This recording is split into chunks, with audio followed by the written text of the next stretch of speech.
et une rencontre cette semaine autour de l'innovation. Il s'agit de Julien Piot et de Victor Abraham, tous deux cofondateurs de My Kid Story. Bonjour à vous deux. Bonjour. Bonjour Mathieu. Merci beaucoup Eh bien, de nous accueillir. Avec grand plaisir. On va tout de suite aller droit à l'essentiel. C'est quoi My Kid Story? D'où ça vient? Et comment est venue l'idée de ce projet?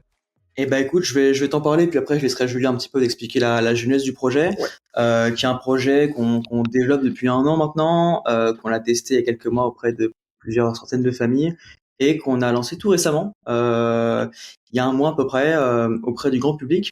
Alors pour te la faire un peu simple, My Kid Story, c'est une plateforme éducative qui permet de créer des livres physiques comme numériques et interactifs pour des enfants afin qu'ils puissent, si tu veux, apprendre en s'amusant sur des sujets divers et variés, sur la confiance en soi, sur l'écologie et même plus globalement, si tu veux, sur les sujets qu'ils ont rencontrés au cours de leur journée, puisque les enfants, en fait, ils apprennent beaucoup, ils découvrent plein de nouvelles choses.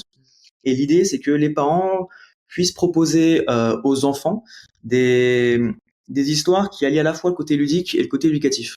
Donc l'idée, c'est vraiment d'avoir l'histoire du soir ou l'histoire de la semaine, d'accord, avec un prénom de l'enfant, avec l'âge de l'enfant, une photo de l'enfant, puisque ce sont vraiment des livres qui sont aussi illustrés. On a une partie audio et une partie aussi illustrée. Et à partir de ça, et une description de ce que le parent souhaite que son enfant apprenne, on est capable de pouvoir générer un livre entier, un livre illustré sur lequel l'enfant est vraiment le héros de son histoire. Parce que l'idée, c'est vraiment ça, c'est de faire en sorte que l'enfant réapprenne et s'intègre, si tu veux, au maximum dans son apprentissage pour le fidéliser au maximum et puis qu'il aime apprendre. Alors, c'est pas uniquement dédié à l'éveil, c'est-à-dire aux 1-5 ans, ça va beaucoup plus loin avant d'attaquer quand même le sujet sur l'IA et l'éducation, le rapport aux écrans sur lequel j'aimerais aussi vous poser quelques Absolument. questions. C'est pas destiné qu'aux petits-enfants, c'est aussi aux plus grands. C'est pas en effet décidé aux petits-enfants. Alors nous, on est sur une tranche jeunesse, d'accord, puisqu'on va jusqu'aux 12 ans, d'accord. Et on a tout un tas de systèmes en fonction de l'âge de l'enfant. On parlera aussi justement du rapport à l'écran. Si tu veux, pour les enfants les plus jeunes, ce qu'on va faire, c'est qu'on va vraiment chercher dans nos histoires, puisque vraiment nos histoires sont adaptées au maximum. Et d'ailleurs, les features qu'on propose aussi sont adaptées à l'âge de l'enfant. Chez les plus jeunes, ce qu'on va chercher, c'est vraiment l'éveil des mots, d'accord, via les histoires audio. Un peu plus tard, sous les 5-7 ans, on va vraiment essayer déjà de faire apprendre la lecture avec un système de définition, puisque si tu veux, dans nos livres illustrés, l'enfant pourra cliquer sur un mot qu'il ne connaît pas, d'accord, ou le parent, et il pourra découvrir une définition qui est adaptée à son âge. Voilà. Un peu plus tard, on aura justement tout ce rapport à tout ce qui va être rapports sociaux, à l'écologie, aux mathématiques, etc., aux bonnes manières, absolument. Et un peu plus tard, jusqu'aux 12 ans, là, on va rentrer dans des sujets un peu plus profonds, puisque quand le parent ou l'enfant décidera d'apprendre sur un sujet, par exemple l'astronomie, eh bien, nos livres rentreront un petit peu justement en profondeur sur ces sujets-là. Les gens connaissent peut-être les cabanes magiques, d'accord. C'est vraiment quelque chose qu'on a beaucoup apprécié. C'est un peu l'idée, si tu veux, de My Kid Story, mais l'idée étant de le faire vraiment de manière ultra personnalisée et à l'échelle. Donc My Kid Story, une application qui est dédiée à l'apprentissage de la lecture, à la culture aussi en général, je pense, parce que au travers de il y a une découverte aussi des mots, de réapprendre peut-être à lire. D'où est venu ce rapport à la lecture quand on se lance dans une application comme celle-ci, très certainement extra concurrentielle, avec beaucoup d'acteurs sur le marché. C'est quoi quelles sont vos convictions, celles qui ont l'idée, la création de cette aventure entrepreneuriale? Alors là-dessus, je vais continuer ce que disait Victor. Nous, en fait, on est parti d'un constat déjà de par notre entourage. Si tu veux, on se rend du compte qu'il y avait quand même une perte d'intérêt pour la lecture chez les enfants, malgré le fait que les enfants aient envie d'apprendre et ont souvent une vivacité d'esprit quand même qui est très forte. On a aussi pour appuyer ce constat, l'enquête PISA en 2022 qui a révélé que justement les enfants, lorsqu'ils arrivaient en primaire, près d'un enfant sur deux n'avait pas le niveau de lecture requis, ce qui pose problème quand même pour l'évolution. Également, en parallèle, on constate qu'il y a quand même une baisse des professeurs, notamment dans l'enseignement français et un peu plus globalement en Europe.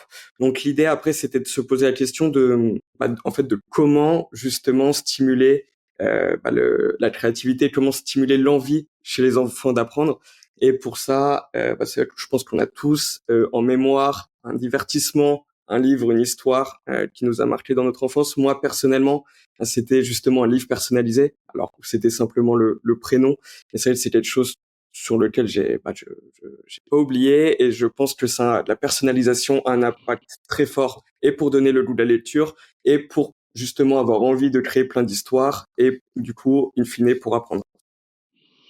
Donc ça donne des histoires personnalisées, personnalisables, dans laquelle je pense que dans votre processus et créatif, rédactionnel ou autre, l'intelligence artificielle ne doit pas être loin, l'intelligence artificielle générative. Comment se passe ce rapport à l'IA et à la création dans le processus des histoires que vous développez? Alors, justement, nous, l'idée, c'était vraiment de mettre en avant les technologies des LLM, donc des modèles de langage large. Moi, personnellement, j'avais déjà eu la chance d'entreprendre avant dans ce qui se faisait avant, puisque les LLM, c'est assez récent. C'est un peu la révolution dans la révolution de l'IA. Moi, précédemment, j'ai eu plusieurs projets, justement, dans ce qui s'appelait NLP, NLU, donc qui sont si tu veux, la compréhension des mots via une intelligence artificielle et le processing de ces mots-là. Et donc du coup, sur My Kid Story, vraiment, on essaie de le mettre au centre pour pouvoir produire des histoires qui soient à la fois cohérentes, à la fois correctes et qui puissent être à l'échelle, puisque l'idée c'est vraiment de rentrer dans une personnalisation extrême, d'accord, pour l'enfant. Et donc du coup, c'est quelque chose qu'on intègre entièrement, à la fois dans les textes, mais aussi, si tu veux, dans la génération des images. Voilà. On fait bien sûr appel à des psychothérapeutes, et justement parce que en fait, l'histoire doit vraiment être cohérente, l'histoire doit vraiment permettre d'apprendre. Donc en amont et pendant nos tests, on travaille justement à diriger l'IA, à modeler l'IA, justement via différents modèles, pour faire en sorte que ces histoires soient générées, encore une fois, à l'échelle, d'accord, de manière autonome, mais en faisant bien attention, bien sûr, que il n'y ait pas de problème d'incohérence, que l'histoire ne génère pas d'inexactitudes ou de propos qui ne soient pas bons. Voilà. Ouais. Donc vraiment, on est au cœur de l'IA. C'est vraiment une EdTech, si tu veux, My Kid Story. Bien sûr. Qui permet d'apprendre à ce niveau-là. Et dans le rapport technologique, là, plutôt si on descend un peu plus bas, vous appuyez sur sur quel type de technologie, côté plutôt GPT? Est-ce que vous avez développé vos propres modèles? Alors, on évolue beaucoup en fait au niveau de nos technologies, puisque c'est un milieu qui évolue énormément. Tu as parlé d'OpenAI justement. Il y a plein de modèles qui sortent. Il y a Mistral aussi qui apparaît. Ce sont justement des technos qu'on benchmark, et on a un système qui est un peu multimodal. D'accord, on va pouvoir piocher sur différents modèles. Le principal étant OpenAI. On a aussi du Mistral et on utilise des systèmes cloud justement via Amazon Bedrock. Sur justement les modèles de méta qu'on va arriver à fine-tuner derrière, d'accord. Donc ce sont des modèles qu'on prend, qu'on fine-tune justement pour avoir le résultat les plus optimaux possibles. Et c'est un travail justement qu'on fait au long cours, qu'on optimise vraiment tout le temps. Ça fait partie justement de notre process actuel. On passe aussi, alors pour entrer un peu plus dans le côté techno, sur du on-prem, donc c'est-à-dire que on va héberger justement nos propres modèles pour plusieurs raisons d'ailleurs. La première raison étant une raison économique, d'accord. La deuxième étant que on est de moins en moins dépendant, et on essaie d'être de moins en moins dépendant technologiquement justement d'acteurs tiers. Ce qui est important justement quand on lance ce genre d'activité, puisque si on ne prévoit pas ce genre de choses, on peut très vite être dépassé. Se baser entièrement sur un seul modèle de langage, c'est pas forcément quelque chose je pense, d'optimal. Et de l'autre, c'est qu'on veut garder la main sur notre techno et sur notre process. Dernière question, le rapport aux écrans. Comment vous le gérez quand des parents vous disent bon, bah, c'est super, j'ai des images personnalisées, une histoire personnalisée, mon fils a pris goût à la lecture, mais alors il est encore plus scotché aux écrans. Julien, tu réponds? Alors moi je peux commencer sur le fait que nous on a travaillé avec des centaines de familles déjà en phase de test et aujourd'hui on continue d'étudier les retours. Nous ce qu'on se rend compte, c'est qu'effectivement souvent les parents vont être un peu plus réfractaires parfois aux écrans lorsque l'enfant va être en bas âge, donc juste on va dire 5 ans. Donc c'est pour ça là-dessus qu'on travaille beaucoup sur le livre audio qu'on est en train de mettre en place pour essayer de contrer ça.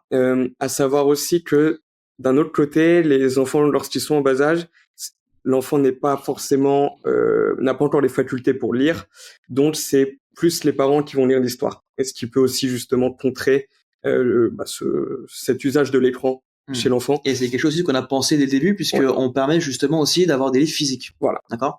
Donc notre système est un système, si tu veux, d'abonnement, mais avec la possibilité de recevoir chez soi. On a des partenariats avec des imprimeurs pour recevoir justement le livre en physique, puisque c'est important d'avoir le toucher aussi pour les plus jeunes.